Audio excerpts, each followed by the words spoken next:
ಒಬ್ಬವ ಒಂದು ದೊಡ್ಡ ಅರಣ್ಯ, ಅರಣ್ಯ ಅಂತೀರಿ, ಕಾಡು ಅಂತೀರಿ, ಅಡವಿ ಅಂತೀರಿ ನೀವು? ಯಾವುದಂತೀರಿ? ಅರಣ್ಯ, ಒಂದು ಕಾಡು, ದೊಡ್ಡ ಕಾಡು, ಅಡವಿ. ಅಡವಿ ಒಳಗೆ ನಿಮ್ಮೂರಿಗೊಬ್ಬವ ಪ್ರವಚನ ಕೇಳ್ಬೇಕಂತ ನಡ್ಕೊತ ಬರಾಕತ್ತಿದ್ನಂತ. ನಿಮ್ಮೂರಿಗೊಬ್ಬ ಪ್ರವಚನ ಕೇಳ್ಬೇಕಂತ ನಡ್ಕೊತ ಬರಾಕತ್ತಿದ್ದ. ಅವನು ಪಾಪ ಟಿ ವಿ ಒಳಗೆ ನೋಡಿದ್ದ, ಪೇಪರ್ ಒಳಗೆ ಓದಿದ್ದ, ಇಂಥ ಧರ್ಮದ ಕಾರ್ಯಕ್ರಮ ನಡೆಯಕತ್ಯದ, ಉದ್ಘಾಟನೆ ಕಾರ್ಯಕ್ರಮ ನಡೆಯಕತ್ಯದ, ಅನೇಕ ಸ್ವಾಮಿಗಳು ಕೂಡ ಅಮೃತ ನೋಡಿ ಆಶೀರ್ವಚನ ಮಾಡ್ತಾರೆ. ಅದನ್ನು ಕೇಳಿ ಒಂದಿಷ್ಟು ನನ್ನ ಬದುಕು ಸಾರ್ಥಕ ಮಾಡ್ಕೋಬೇಕಂತ ತಿಳ್ಕೊಂಡು ಸುಮಾರು ಒಂದು 50-60 ಕಿಲೋಮೀಟ್ರ್ ದೂರ ಯಂತ್ರ ಚೆಬನೂರು ಗ್ರಾಮಕ್ಕೆ ಬರಾಕತ್ತಿದ್ನಂತ್ರಿ. ಬರ್ಬೇಕಾದ್ರೆ ಸುಮ್ಮನೆ ಸರಳ ದಾರಿ ಇದ್ದಿದ್ದಿಲ್ರಿ. ಅವ ತನ್ನ ಊರಿಂತ್ರ ಈ ಊರಿಗೆ ಬರ್ಬೇಕಾದ್ರೆ ಅಡವ್ಯಾಗ ಹಾಸಿ ಬರ್ಬೇಕಾಗಿತ್ತು ರೀ. ಅಡವ್ಯಾಗ ದೊಡ್ಡ ಅಡವಿ, ಎಲ್ಲಿ ನೋಡಿದ್ರು ಬೆಟ್ಟ, ಎಲ್ಲಿ ನೋಡಿದ್ರು ಗುಡ್ಡ, ಎಲ್ಲಿ ನೋಡಿದ್ರು ದೊಡ್ಡ ಅರಣ್ಯ. ಆ ಅರಣ್ಯದೊಳಗೆ ಹಾಸಿ ಬರಬೇಕಾಗಿತ್ತು. ಬರುವಂಥ ಸಂದರ್ಭದೊಳಗೆ ಈಗ ಒಂದು ಅಡವಿ ಒಳಗೆ, ಒಂದು ಕಾಡಿನೊಳಗೆ ಒಂದೇ ದಾರಿ ಇರಂಗಲ್ರಿ, ಹಲವಾರು ದಾರಿಗಳಿರ್ತಾವೆ. ಹಲವಾರು ದಾರಿಗಳಿರ್ತಾವ. ಪಾಪ ಹೊಸ್ದಾಗಿ ಬರಾಕತ್ಯಾನ, ಅಲ್ಲೊಂದು 3-4 ದಾರಿ ಕೂಡ್ತಾವ. ಅವ ನಿಂತ್ಕೊಂಡು ವಿಚಾರ ಮಾಡಿದ. ಏನಂತ ವಿಚಾರ ಮಾಡಿದ? ಹೌದು, ನಾ ಚೆಬನೂರಿಗೆ ಹೊಂಟನಿ. ಈ ದಾರಿಯೊಳಗೆ ಯಾವ ದಾರಿಗೆ ಹೋದ್ರೆ ನಾ ಚೆಬನೂರು ಮುಟ್ಲಿಕ್ಕೆ ಸಾಧ್ಯ? ಈ ದಾರಿಯೊಳಗೆ ಯಾವ ದಾರಿ ಒಳಗೆ ಹೋದ್ರೆ ನಾ ಚೆಬನೂರು ಮುಟ್ಲಿಕ್ಕೆ ಸಾಧ್ಯ? ಸೀದಾ ಹೋಗಿತ್ತಲ್ಲ ಈ ದಾರಿಗೆ ಹೋಗೋಣ, ಏನೋ ಬಲಕ್ಕೆ ಹೋಗಿತ್ತಲ್ಲ ಈ ದಾರಿಗೆ ಹೋಗೋಣ, ಏನು ಎಡಕ್ಕೆ ಹೋಗಿತ್ತಲ್ಲ ಈ ದಾರಿಗೆ ಹೋಗೋಣ, ಯಾವ ದಾರಿಯಾಗ ಹೋದ್ರೆ ನಾ ಚೆಬನೂರು ಮುಟ್ತಾನೆ ಅಂತ ತಿಳ್ಕೊಂಡು ಪಾಪ ನಿಂತ್ಕೊಂಡು ವಿಚಾರ ಮಾಡಿದ. ಅಂಥ ದೊಡ್ಡ ಅಡವಿ ಒಳಗೆ ಯಾರೂ ವಾಸ ಮಾಡ್ತಿದ್ದಿಲ್ಲ, ಯಾರು ಅಡ್ಡಾಡ್ತಿದ್ದಿಲ್ಲ. ಇವ ಸುಮ್ಮನೆ ನಡ್ಕೊತ ಬರಾಕತ್ಯಾನ. ಯಾರನ್ನ ಕೇಳ್ಬೇಕಂದ್ರೆ ಅವನ ಕಣ್ಣಿಗೆ ಯಾರು ಕಾಣವಲ್ರು. ಆದ್ರೆ ಅವ ವಿಚಾರ ಮಾಡಿದ, ಯಾವ್ದಾರ ಯಾಕೆ ದಾರಿ ಹೋಗ್ಲಿ ಅಂತ ತಿಳ್ಕೊಂಡು ಸೀದಾ ದಾರಿಗೆ ಬರೋದು ಬಿಟ್ಟು ಬಲಕ್ಕೆ ಹೋಗೈತಲ್ರಿ ಆ ದಾರಿಗೆ ಬಂದ. ಚೆಬನೂರು ಊರು ದಾರಿನ ತಪ್ಪಿಸ್ಕೊಂಡ್ಬಿಟ್ಟ. ಹಂಗೆ ದೊಡ್ಡ ಅಡವಿ ಒಳಗೆ ಹೊಂಟ. ಆದ್ರೆ ಆ ಅಡವಿ ಒಳಗೆ, ಕಾಡಿನೊಳಗೆ ಕ್ರೂರ ಮೃಗಗಳು ವಾಸ ಮಾಡಕತ್ತಿದ್ದು. ಕ್ರೂರ ಮೃಗಗಳು ವಾಸ ಮಾಡ್ತಿದ್ವು ಅಂತ. ಕರಡಿ, ಹುಲಿ, ಚಿರತೆ, ನರಿ, ತ್ವಾಳ, ಇವೆಲ್ಲ ಕ್ರೂರ ಮೃಗಗಳು ವಾಸ ಮಾಡ್ತಿದ್ವಲ್ಲ. ವಾಸ ಮಾಡುವಂಥ ಸಂದರ್ಭದಲ್ಲಿ ಅವನಿಗೆ ಪಾಪ ಗೊತ್ತಿಲ್ಲ ಈ ಅಡವಿಯೊಳಗೆ ಕ್ರೂರ ಮೃಗಗಳು ವಾಸ ಮಾಡಕತ್ತೇವೆ ಅನ್ನೋದು.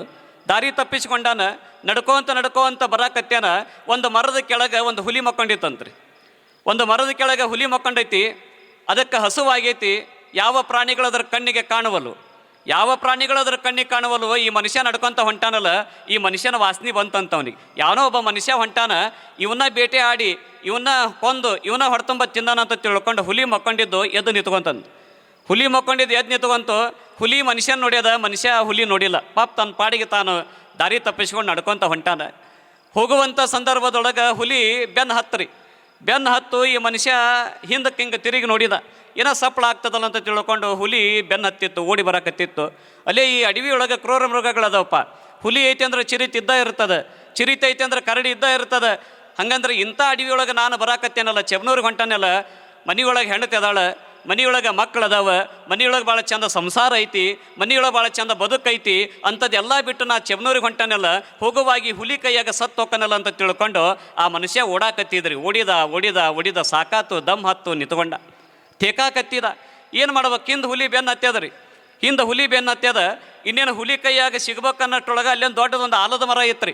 ನೋಡಿರಿ, ನಮ್ಮ ಆಲದ ಮರ ನೋಡಿರಿ, ದೊಡ್ಡದೊಂದು ಆಲದ ಮರ ಇತ್ತು. ಆ ಆಲದ ಮರ ಬಡ ಹತ್ತಿ ಕುಂತುಬಿಟ್ಟ. ಆಲದ ಮರದ ಬಡ್ಡಿ ನೋಡ್ಬೇಕ್ರಿ, ಇಷ್ಟು ದಪ್ಪ ಇರ್ತದ. ನಿಮ್ಮ ಜಡೆಯಂತೆ ಅದರ ಹರಿಗಳ ಜೋತು ಬಿದ್ದಿರ್ತವ. ಆ ಆಲದ ಮರದ ಬಡ್ಡಿಯೊಳಗೆ ಒಂದು ಪೊಕ್ಕಳಿ ಅಂತ ಇರ್ತದ್ರಿ. ಪೊಕ್ಕಳಿ ಅಂದ್ರೆ ನಿಮಗೆ ಅರ್ಥ ಆಗ್ತದಿಲ್ಲ ಗೊತ್ತಿಲ್ಲ. ಆ ಬಡ್ಡಿಯೊಳಗೆ ಒಬ್ಬ ಮನುಷ್ಯ ವಾಸ ಮಾಡ್ಬೋದು. ಆ ಬಡ್ಡಿಯೊಳಗೆ ಕರಡಿ ವಾಸ ಮಾಡಿತ್ತು. ಆ ಕರಡಿ ಆಲದ ಮರದ ಮೇಲೆ ತುದಿ ಮೇಲೆ ಹೋಗಿ ಕುಂತಿತ್ತು. ಕೆಳಗೆ ಹುಲಿ ಐತಿ, ಇವ ಮರದಾಗ ಕುತ್ಕೊಂಡನ, ಮ್ಯಾಲ ಕರಡಿ ಐತಿ. ಇನ್ನು ಕೆಳಗಿಳಿದ್ರೆ ಹುಲಿ ಕೊಲ್ತದ, ಇನ್ನು ಮರದಾಗ ಕುತ್ಕೊಂಡ್ರೆ ಕರಡಿ ಕೊಲ್ತದ. ಏನಪ್ಪ ಎಂಥ ಇಕ್ಕಟ್ಟಿನೊಳಗೆ ಪರಿಸ್ಥಿತಿಯೊಳಗೆ ನಾ ಸಿಲುಕಿಕೊಂಡೆಲ್ಲ ಅಂತ ತಿಳ್ಕೊಂಡು ಕಣ್ಣಾಗ ಕಣ್ಣೀರು ಹಾಕ್ಕೊಂತ ಕುಂತ್ರಿ. ಯಾಕೆ? ಮನೆಯೊಳಗೆ ಮಕ್ಕಳದವ, ಮನೆಯೊಳಗೆ ಹೆಂಡತಿ ಅದ, ಮನೆಯೊಳಗೆ ಬಂಧು ಬಳಗದ. ಈ ಸಂಸಾರ ಬಿಟ್ಟು ಅಡಿಯೊಳಗೆ ನಾ ಹೆಣ ಆಗಿ ಹೋಗಿಬಿಡ್ತಾನಲ್ಲಪ್ಪ ಅಂತ ತಿಳ್ಕೊಂಡು ಕಣ್ಣಾಗ ಕಣ್ಣೀರು ಹಾಕ್ಕೊಂತ ಕುಂತ. ಮ್ಯಾಲೆ ಕುತ್ಕೊಂಡಿರ್ತಕ್ಕಂಥ ಕರಡಿ ಕೆಳಗೆ ಹಂಗೆ ಇಳ್ಕೊಂತ ಈ ಮನುಷ್ಯನ ಹತ್ರ ಬಂತು. ಮತ್ತೊಟ್ಟು ದುಃಖಿಸಿ ಅಳಾಕತ್ತಿದ. ಗದ ನಡಿಕ್ಯಂತ ಅಳಾಕತ್ತಿದ. ಅವಾಗ ಕರಡಿ ಇವನ ಕಣ್ಣೀರು ಒರೆಸಿ ಹೇಳ್ತದಂತ, ಏ ಹುಚ್ಚ ಮಾನವ, ಯಾಕೆ ನಿನ್ನ ಕಣ್ಣಾಗ ನೀರು? ಯಾಕೆ ದುಃಖಿಸಿ ಅಳಾಕತ್ತಿ? ಯಾಕೆ ಕಣ್ಣೀರು ಹಾಕ್ಕೊಂತ ಕುಂತಿ? ಏನು ಮಾಡಲಿಪ್ಪ? ಕೆಳಗಿಳಿದ್ರೆ ಹುಲಿ ಕೊಲ್ತೈತಿ, ಈ ಮರದಾಗ ಕುತ್ಕೊಂಡ್ರೆ ನೀ ಕೊಲ್ತಿ, ಮತ್ತು ಅಳ್ಳಾರ್ದ ನಾ ಏನು ಮಾಡಲಿ? ಇಲ್ಲ, ನಾ ಕೊಲ್ಲಂಗಲ್ ನಾನು ನಿನ್ನ ಸಾಯಿ ಹೊಡೆಯಂಗಲ್ಲ. ನನ್ನ ಮನೆಗೆ ಬಂದಿ ಅಂದ್ರೆ ನನ್ನ ಅತಿಥಿ ಇದ್ದಂಗೆ ನೀನು. ನನ್ನ ಮನೆಗೆ ಬಂದಿ ಅಂದ್ರೆ ನನ್ನ ಅತಿಥಿ ಇದ್ದಂಗೆ. ನಾನು ನಿನ್ನ ಕೊಲ್ಲಂಗಲ್ಲ, ನಿನ್ನ ಸಾಯಿ ಹೊಡೆಯಂಗಲ್ಲ. ಆರಾಮ್ ಗಟ್ಟಿ ಧೈರ್ಯವಾಗಿ ಇದು ನನ್ನ ಮರ, ನನ್ನ ಮನೆ ಇದ್ದಂಗೆ, ಈ ಮರದಾಗ ಕುತ್ಕೊಂಡ್ಬಿಡು. ಕೆಳಗಿರ್ತಕ್ಕಂಥ ಹುಲಿ ಹೇಳ್ತದಂತ ಕರಡಿಗೆ, ಕರಡಿಯಣ್ಣ ಬೇಕಾದ ಪ್ರಾಣಿ ನಂಬು, ಈ ಮನುಷ್ಯ ಪ್ರಾಣಿ ನಂಬಡ. ಬೇಕಾದ ಪ್ರಾಣಿ ನಂಬು, ಈ ಮನುಷ್ಯ ಪ್ರಾಣಿ ನಂಬಡ. ಯಾಕ? ಈ ಮನುಷ್ಯ ದುರ್ಬುದ್ಧಿ ತುಂಬಿಕೊಂಡಿರ್ತಕ್ಕಂಥವದಾನ, ಇನ್ನೊಬ್ಬರಿಗೆ ಮೋಸ ಮಾಡಿರ್ತಕ್ಕಂಥವದಾನ, ಇನ್ನೊಬ್ಬರಿಗೆ ಅನ್ಯಾಯ ಮಾಡಿರ್ತಕ್ಕಂಥವದಾನ, ಇನ್ನೊಬ್ಬರ ತಲೆ ಮೇಲೆ ಕಾಲಿಟ್ಟು ಬದುಕ್ತಕ್ಕಂಥವದಾನ, ಇನ್ನೊಬ್ಬರ ಜೀವನದೊಳಗೆ ಆಟ ಮಾಡಿ ಬದುಕ್ತಕ್ಕಂಥವದಾನ. ಆಟ ಆಡಿ ಅದಕ್ಕೆ ಬೇಕಾದ ಪ್ರಾಣಿ ನಂಬು ಕರಡಣ್ಣ, ಈ ಮನುಷ್ಯ ಪ್ರಾಣಿ ನಂಬಡ. ನೀನರ ಕೊಲ್ಲು, ಕೆಳಗೆ ಕಳಿಸು ದೂಡು, ನಾನರ ಕೊಂದು ತಿಂದು ಹೊಕ್ಕನಿ ಅಂತ ಹುಲಿ ಕರಡಿಗೆ ಹೇಳಿದಾಗ ಕರಡಿ ಒಂದು ಮಾತು ಹೇಳ್ತದಂತ ಹುಲ್ಯಣ್ಣಗ, ಹುಲ್ಯಣ್ಣ ಇವ ಬೇಕಾದವಿರಲಿ, ಇವ ಬೇಕಾದ ಮನುಷ್ಯ ಇರಲಿ, ಕೆಟ್ಟ ಕ್ರೂರಿಯಾಗಿರ್ತಕ್ಕಂಥ ಮನುಷ್ಯ ಇರಲಿ, ನನ್ನ ಮನೆಗೆ ಬಂದಾನ ಅಂದ್ರೆ ನನ್ನ ಅತಿಥಿ ಇದ್ದಂಗೆ, ನನ್ನ ಬಂಧು ಇದ್ದಂಗೆ, ನಾನು ಕೆಳಗೆ ದೂಡಂಗಿಲ್ಲ, ನಾನು ಇವನ್ನ ಕೊಲ್ಲಂಗಿಲ್ಲ, ಹೊರಟು ಹೋಗಿಬಿಡು ಅಂತ. ಯಾವುದ್ರಿ? ಕರಡಿ. ಯಾವಾಗ ಹೊರಟು ಹೋಗಿಬಿಡು ಅಂತ ಹುಲಿಗೆ ಕರಡಿ ಹೇಳ್ತದಲ್ಲ, ಕರಡಿ ಇಷ್ಟು ಮಾತು ಹೇಳಿ ಎಲ್ಲಿ ಮೊದಲು ಕುಂತಿತ್ತಲ್ಲ ತುದಿ ಮ್ಯಾಗ ಹೋಗಿ ಹರಿ ಮ್ಯಾಲ ಅಲ್ಲೇ ಕರಡಿ ಹೋಗಿ ಕುತ್ಕೊಂತು. ಕೆಳಗಿರ್ತಕ್ಕಂಥ ಹುಲಿ ಈ ಮನುಷ್ಯನಿಗೆ ಹೇಳ್ತದಂತ, ನೋಡು ಮನುಷ್ಯ, ನೋಡು ನರಮಾನವ, ನನಗೆ ಹಸುವಾಗೈತಿ, ಬೇಟೆಯಾಡಿ ಹೊಟ್ಟೆ ತುಂಬಿಸ್ಕೋಬೇಕಂದ್ರೆ ಯಾವ ಪ್ರಾಣಿಗಳು ನನ್ನ ಕಣ್ಣಿಗೆ ಕಾಣುವಲ್ವೋ ಅದಕ್ಕೊಂದು ಕೆಲಸ ಮಾಡು. ನೀನು ನಿನ್ನ ಊರು ಮುಟ್ಟಬೇಕಾದ್ರೆ, ನೀನು ನಿನ್ನ ಹೆಂಡ್ರ ಮಕ್ಕಳ ಜೊತೆಗೆ ಬದುಕು ಮಾಡಬೇಕಾಗಿತ್ತಂದ್ರೆ ನಾ ಹೇಳ್ದಂಗೆ ನೀ ಕೇಳು. ಹುಲಿ ಈ ಮನುಷ್ಯನಿಗೆ ಹೇಳಕತ್ತದ್ರಿ. ಅವಾಗ ಮನುಷ್ಯ ಅಂತಾನಂತ, ಏನು ಹೇಳಪ್ಪ ಹುಲಿಯಣ್ಣ? ಏನಿಲ್ಲ, ನನಗೆ ಭಾಳ ಹಸುವಾಗೈತಿ, ಮ್ಯಾಲ ಕುಂತದಲ್ಲ ಕರಡಿ, ಆ ಕರಡಿ ಕೆಳಗೆ ದೂಡು, ಕರಡಿ ತಿಂದು ಹೊಕ್ಕನ್ನ.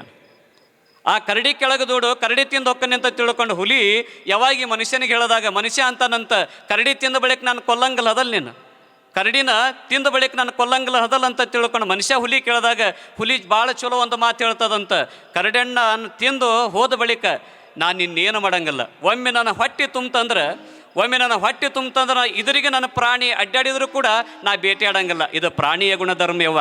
ನಮ್ಮದು ಹೊಟ್ಟೆ ತುಂಬೋದಲ್ರಿ, ನಮ್ಮ ಹೊಟ್ಟೆ ತುಂಬಿ ಹರಿದ್ರು ಇನ್ನೊಬ್ಬರದು ಬಿಡಂಗಿಲ್ಲ ಇವ ನಾವು. ಇದು ಮನುಷ್ಯನ ಬದುಕಿದು. ಹೊಟ್ಟೆ ತುಂಬಿ ಹರಿದ್ರು ಕೂಡ ನಾವು ಇನ್ನೊಬ್ಬರದು ಬಿಡಂಗಿಲ್ಲ, ಇದು ಮನುಷ್ಯನ ಗುಣಧರ್ಮ. ಅವಾಗ ಹುಲಿ ಹೇಳ್ತದಂತ, ಇಲ್ಲಿಲ್ಲ ಮನುಷ್ಯ, ನಿನ್ನೇನು ಮಾಡಂಗಿಲ್ಲ, ಕರಡಿ ತಿಂದ ಬಳಿಕ ನಿನ್ನ ಊರು ನೀ ಮುಟ್ಟುವಂತೆ ಅಂತ ಹೇಳಿದಾಗ ಅವಾಗ ಮನುಷ್ಯ ಅನ್ನಂತ, ಆಯ್ತಾಯ್ತು, ನನ್ನ ಪ್ರಾಣ ಉಳಿತೈತಲ್ಲ, ನನ್ನ ಪ್ರಾಣ ಉಳಿತದಲ್ಲ, ನಾನು ಊರನ್ನ ಮುಡ್ತೇನಲ್ಲ, ಹೆಂಡ್ರ ಮಕ್ಕಳ ಜೊತೆಗೆ ಭಾಳ ಚಂದ ನಾ ಬದುಕು ಮಾಡ್ತೇನಲ್ಲ, ಸಾಕು ಅಂತ ತಿಳ್ಕೊಂಡು ಮ್ಯಾಲ ಕುತ್ಕೊಂಡಿರ್ತಕ್ಕಂಥ ಕರಡಿ ಹತ್ರ ಈ ಮನುಷ್ಯ ಬಂದ್ರಿ. ಹೆಂಗೆ ಬಂದೆವ?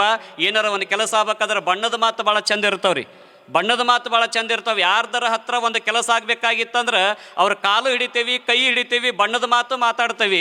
ಹಂಗೆ ಈ ಮನುಷ್ಯ ಹೆಂಗೆ ಬಂದಂದ್ರೆ ಕರಡಿ ಹತ್ರ, ಕರಡಿಯಣ್ಣ ನನ್ನ ಪಾಲಿಗೆ ನೀ ದೇವ್ರಿದ್ದಂಗೆ, ಕರಡಿಯಣ್ಣ ನನ್ನ ಪಾಲಿಗೆ ನೀ ದೇವ್ರಿದ್ದಂಗೆ, ಯಾವ ದೇವರು ನನ್ನ ಬದುಕಿನೊಳಗೆ ಅದಾನ ಇಲ್ಲ ಗೊತ್ತಿಲ್ಲ, ನಿಜವಾಗ್ಲೂ ನನ್ನ ಪಾಲಿಗೆ ನೀ ದೇವ್ರಿದ್ದಂಗೆ ಅಂತ ತಿಳ್ಕೊಂಡು ಹೇಳಿದಾಗ ನನ್ನ ಪ್ರಾಣ ಉಳಿಸಿದೀಪ ನೀನಂತ ಹೇಳಿದಾಗ ಕರಡಿ ಒಂದು ಮಾತು ಹೇಳ್ತಂತ, ಇದು ನನ್ನ ಗುಣಧರ್ಮ, ಇದು ನನ್ನ ಧರ್ಮ, ಉಳಿಸುವಂಥದ್ದು ನನ್ನ ಧರ್ಮ, ಅದಕ್ಕೆ ನೀನು ಪ್ರಾಣ ಉಳಿಸೀನಿ ಅಂತ ತಿಳ್ಕೊಂಡು ನಾ ಏನು ದೇವರಲ್ಲ ಅಂತ ಆ ಕಡೆ ತಿರುಗಿ ಹೊಳಿ ಕುಂತಿತ್ತಲ್ರಿ ಕರಡಿ. ಈ ಮನುಷ್ಯ ಕರಡಿ ದುಬ್ಬಕ್ಕೆ ಎರಡು ಕೈ ಹಿಂಗೆ ಹಚ್ಚಿ ಕರಡಿನ ಹುಲಿ ಮುಂದೆ ಕೆಳಗೆ ದಪ್ಪ ಅಂತ ಕೆಡವಿದ್ರಿ. ಯಾವಾಗ ಹುಲಿ ಮುಂದೆ ಕರಡಿನ ದಪ್ಪ ಅಂತ ಕೆಡವಿದ ಅವಾಗ ಹುಲಿ ನಗಾಕತ್ತಂತ, ಹುಲಿ ಕರಡಿ ನೋಡಿ ನಗಾಕತ್ತಂತ. ಕರಡಿಯಣ್ಣ ಬೇಕಾದ, ನಾ ಮೊದಲ ಹೇಳಿದ್ದೆ, ಬೇಕಾದ ಪ್ರಾಣಿ ನಂಬಪ್ಪ, ಮನುಷ್ಯನ ಪ್ರಾಣಿ ನಂಬಡ ಅಂತ.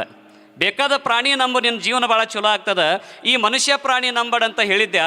ನೋಡು, ತನ್ನ ಪ್ರಾಣ ಉಳಿಸ್ಕೊಳ್ಳೋದಕ್ಕಾಗಿ ಅವ ನಿನ್ನನ್ನು ನನಗೆ ಆಹಾರವಾಗಿ ಕೆಳಗೆ ಕೆಡವ್ಯಾನ. ಅದಕ್ಕೆ ಒಂದು ಕೆಲಸ ಮಾಡು ಕರಡಿಯಣ್ಣ, ನಿನ್ನ ಕೊಲ್ಲಂಗಿಲ್ಲ, ನಿನ್ನ ಸಾಯಿ ಹೊಡೆಯಂಗಿಲ್ಲ, ನಿನ್ನ ಏನು ಮಾಡಂಗಿಲ್ಲ, ಮರ ಏರು ಆ ಮಗನ್ನ ಕೆಳಗದೂಡು, ಮರ ಏರು ಆ ಮಗನ್ನ ಕೆಳಗದೋಡು, ಅವನ್ನ ಕೊಂದು ತಿಂದು ಹೋಗ್ಕನಿ. ಅವ ಕರಡಿ ಅಂತಂತ, ನಿನ್ನ ಮಾತು ಕೇಳಿದ್ರೆ ನನಗೆ ಚಲೋ ಆಗ್ತಿತ್ತಪ್ಪ, ನಿನ್ನ ಮಾತು ಕೇಳಿ ನಾ ಮೋಸ ಹೋಗಿಬಿಟ್ಟೆ, ನಿನ್ನ ಮಾತು ಕೇಳಾರ್ದ, ಇಲ್ಲ ಆಯಿತು ಅಷ್ಟೇ ಮಾಡ್ತೇನೆ ಹುಲಿಯಣ್ಣ ಅಂತ ತಿಳ್ಕೊಂಡ ಕರಡಿ ಏನು ಮಾಡ್ತಾರೆ, ಹುಲಿ ಕೈಯಾಗ ತಪ್ಪಿಸಿಕೊಂಡು ಮತ್ತೆ ಆಲದ ಮರ ಹತ್ತತ್ರಿ. ಆಲದ ಮರ ಹತ್ತದಾಗ ಅವಾಗ ಈ ಮನುಷ್ಯ ಮತ್ತೆ ಕಣ್ಣಾಗ ನೀರ್ರಿ, ಏನಪ್ಪ ಇವತ್ತು ನಾ ಸತ್ತ ಹೋಗಿಬಿಡ್ತಾನೆ. ಹುಲಿ ಕರಡಿ ತಿಂದಿಲ್ಲ ಅಂದ ಬಳಿಕ ಕರಡಿ ಕೆಳಗೆ ನನ್ನ ದೂಡ್ತಾನಂತ ತಿಳ್ಕೊಂಡ ಮತ್ತೆ ದುಃಖಿಸಿ ಕಣ್ಣೀರು ಹಾಕುವಂಥ ಸಂದರ್ಭದೊಳಗೆ ಅವಾಗ ಕಣ್ಣೀರು ಹಾಕುವಾಗ ಕರಡಿ ಕಣ್ಣೀರು ಒರೆಸಿ ಹೇಳ್ತದಂತ, ಹುಚ್ಚ ಚಿಂತೆ ಮಾಡಬೇಡ, ನೀ ಮೋಸ ಮಾಡಿ ಅಂತಂದೇಳಿ ನಾನು ನಿನಗೆ ಮೋಸ ಮಾಡಂಗಿಲ್ಲ, ನೀ ಮೋಸ ಮಾಡಿ ಅಂತಂದೇಳಿ ನಾನು ನಿನಗೆ ಮೋಸ ಮಾಡಂಗಿಲ್ಲ, ನೀ ದುರ್ಬುದ್ಧಿ ಮಾಡಿ ನನಗೆ ದುರ್ಬುದ್ಧಿ ತೋರಿಸಿ ಅಂತಂದೇಳಿ ನಾನು ನಿನ್ನ ದುರ್ಬುದ್ಧಿ ತೋರ್ಸಂಗಿಲ್ಲ. ಕಣ್ಣೀರು ಒರೆಸಿ ಹೇಳ್ತದಂತ, ಯಾವಾಗಲೂ ನೀ ನನ್ನ ಅತಿಥಿನ ಇದ್ದಂಗೆ, ನನ್ನ ಮನೆಗೆ ಬಂದಿ ಅಂದ್ರೆ ನನ್ನ ಬಂಧು ಇದ್ದಂಗೆ. ಯಾವ ಕರಡಿ ಹುಲಿಗೆ ಹೇಳ್ತದಂತ, ಹುಲಿಯಣ್ಣ ಅವ ಬೇಕಾದವಿರಲಿ, ನನ್ನ ಮನೆಗೆ ಬಂದಾನಂದ್ರೆ ನನ್ನ ಹಿತೈಷಿ ಅವ, ನನ್ನ ಮನೆಗೆ ಬಂದಾನಂದ್ರೆ ಶತ್ರು ಅಲ್ಲ, ನನ್ನ ಮನೆಗೆ ಬಂದಾನಂದ್ರೆ ನನ್ನ ಬಂಧು ಬಳಗ ಇದ್ದಂಗೆ, ನೀ ಹೋಗಿಬಿಡ ಅವನಿಗೆ ಕೆಳಗೆ ದುಡಂಗಿಲ್ಲ ಅಂತಂದು ಹೇಳಿ ಕರಡಿ ಹುಲಿಗೆ ಹೇಳಿದಾಗ ಹುಲಿ ಮತ್ತೆ ಅರಣ್ಯದೊಳಗೆ ಕಾಡಿನೊಳಗೆ ಪ್ರಾಣಿಗಳ ಭೇಟಿ ಆಡಿ ಹೊಟ್ಟಿ ತುಂಬಿಸ್ಕೊಂತಂತ. ಯಾವ ಕರಡಿ ಈ ಮನುಷ್ಯನನ್ನು ಅತತ ಕಾಡು ದಾಟ ಮಟ್ಟ ಕೈ ಹಿಡಿದು ಕರ್ಕೊಂಡು ಹೋಗಿ ಮನುಷ್ಯನನ್ನು ಮುಟ್ಟಿ ಕಳಿಸ್ತಂತ. ಹೇಳಾಕ ಕಾರಣ ಏನಂದ್ರಮ್ಮ, ಹುಲಿ ಚಲೋನೋ ಏನ ಕರಡಿ ಚಲೋನೋ ಏನ ಮನುಷ್ಯ ಚಲೋ ರೀ?